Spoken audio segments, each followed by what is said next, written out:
Another beautiful, beautiful day down here in Dartmouth. Came down here to work on Sibongile. Currently still called Oleander, but Sibongile. Yeah, so I'm here with Sky. There she is in the distance. Yeah, and Ruben. Ruben's heading up. And Gary. Craig was here yesterday, so we'll did an assessment. Yeah, food's up there. Right, lunch is done and we're just getting to grips with all the stuff that needs doing on the boat. So let me show you some of the stuff. There's a lot of work to do on this boat, but we have 2 years to do it in. So Ruben and I were just undoing the sail, which looks alright.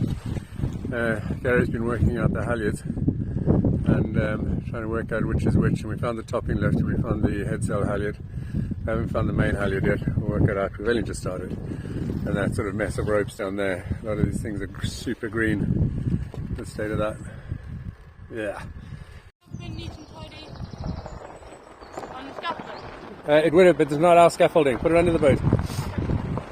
So yes, if you want to get involved in this, there's quite a lot of work. So if anybody wants to come and help out with some of the rigging and general tidy up and maintenance, but if you wanted to contribute to the campaign to put this boat into the Golden Globe race, then this is the kind of stuff that those proceeds will go to replacing the rigging, replacing the mast, buying some extra sails. We spotted some areas of wood rot on the coach roof. Those need to be sorted out, repaired, improved, boosted up, so that a rigger will sign this off. A surveyor will sign this off for doing the Golden Globe race. Yeah, get involved, please. I'd love it.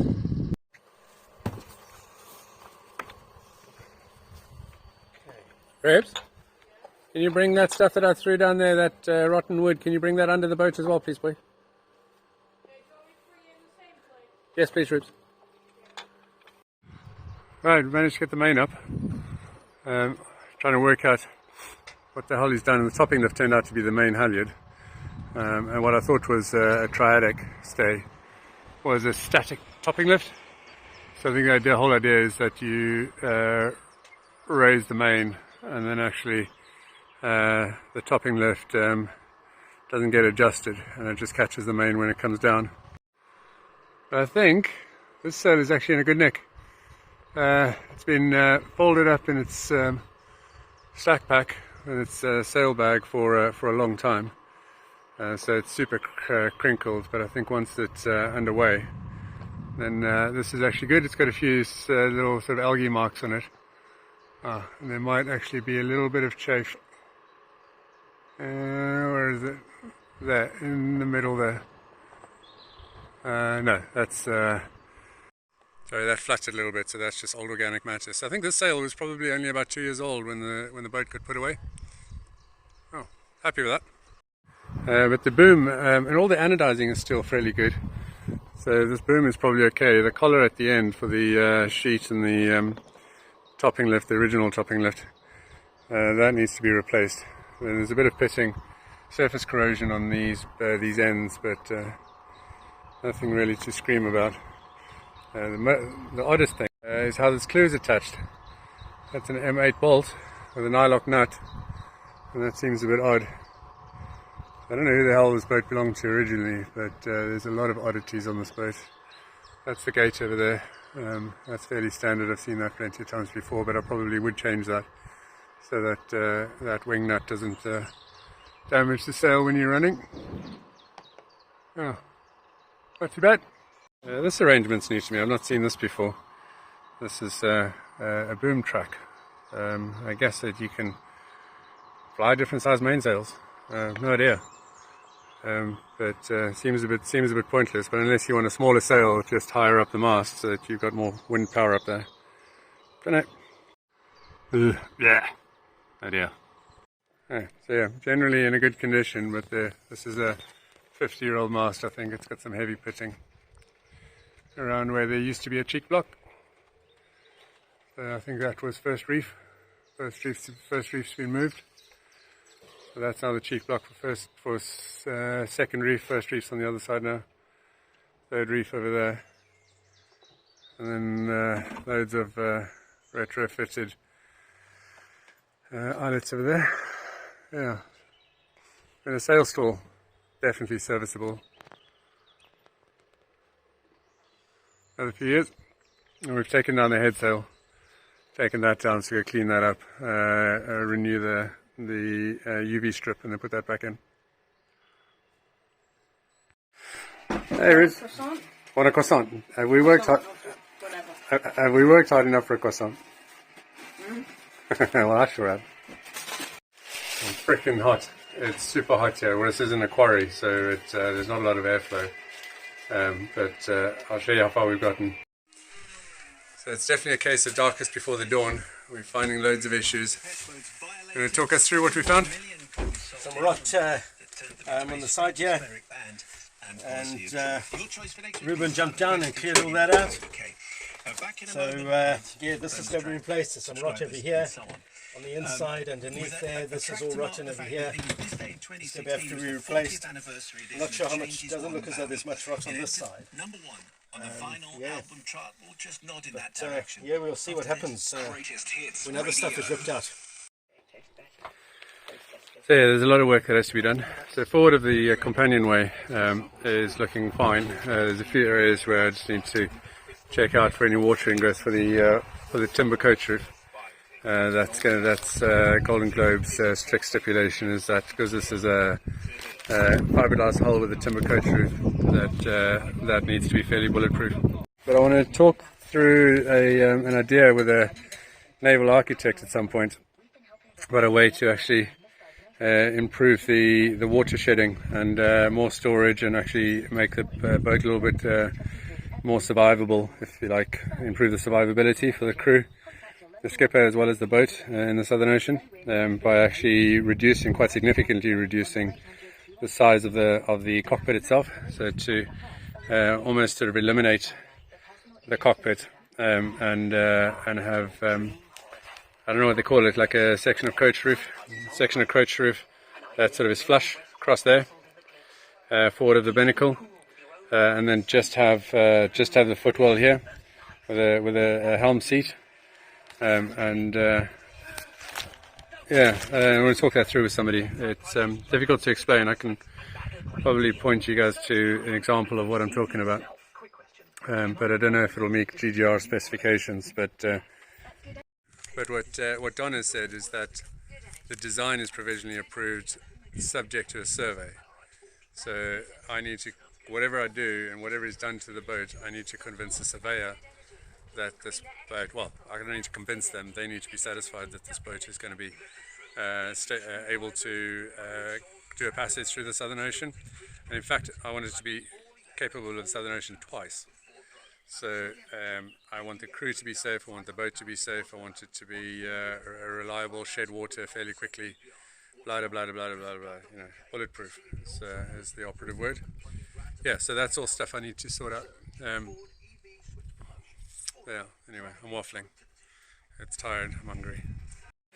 Alright, break time's over. We've got 4 sails we need to get out and inspect.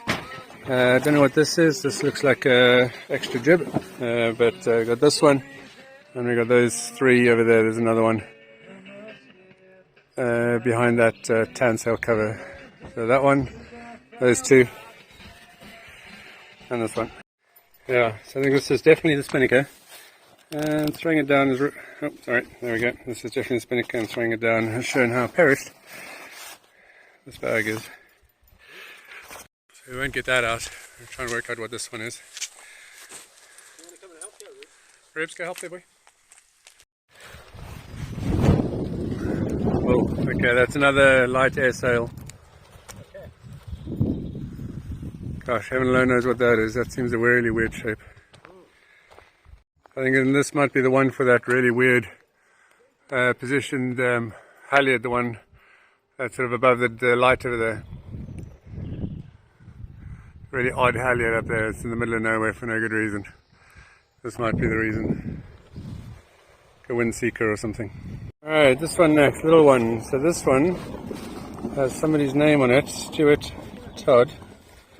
And I think you can just make it out there. It says mizzen staysail. Or you two knock it out, don't make me come back there. That's freaking annoying. I was wondering to see what the mizzen staysail is.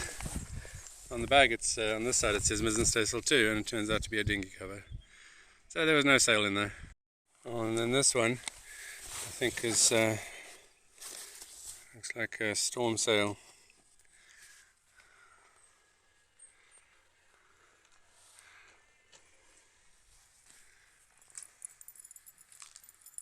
Is that nice, guy?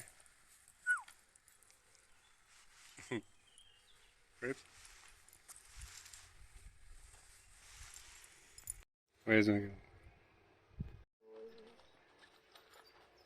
This guy's looking for a place to lie down. That's not particularly helpful, Sky. I'm going to kick you off in a sec. Anyway, so it turns out this is the mizzen, because I wasn't sure where the mizzen was. So that's the mizzen, and that's a storm jib. So a hang-on storm jib, all the pistons work. Though I'm not sure how that would be used, given that the forestay is a furler forestay. So yeah, we'll have to work this out, but it's got a storm jib and then the mizzen. And yeah, so we're now just trying to work out what bags to put everything in so that makes sense. I think that's the original sail bag for the main. That's a heavy weather sail bag, got one there. And then that one's for the mizzen staysail, which I think is what's in there at the moment. And then so we might put the mizzen itself in there as well. Anyway, yeah, just got to work it all out.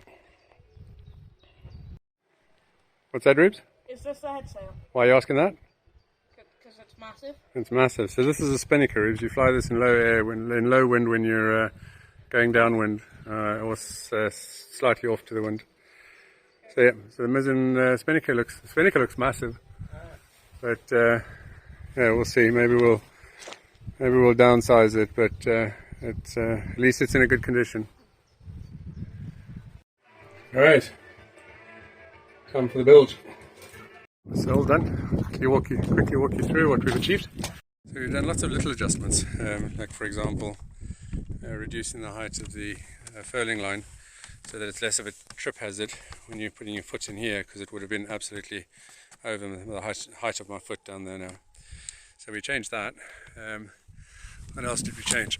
Tidied up the main, so we obviously got that up as you saw earlier, and tidied up some of the lines, got rid of some old lines, some really disgusting green ones there, so those have been tidied up. Got the head sail down, did that, that's all nice and neat and tidy. And then that frickin' awful netting, that's very useful for when people have got pets or kids, I mean little kids, so I got rid of that.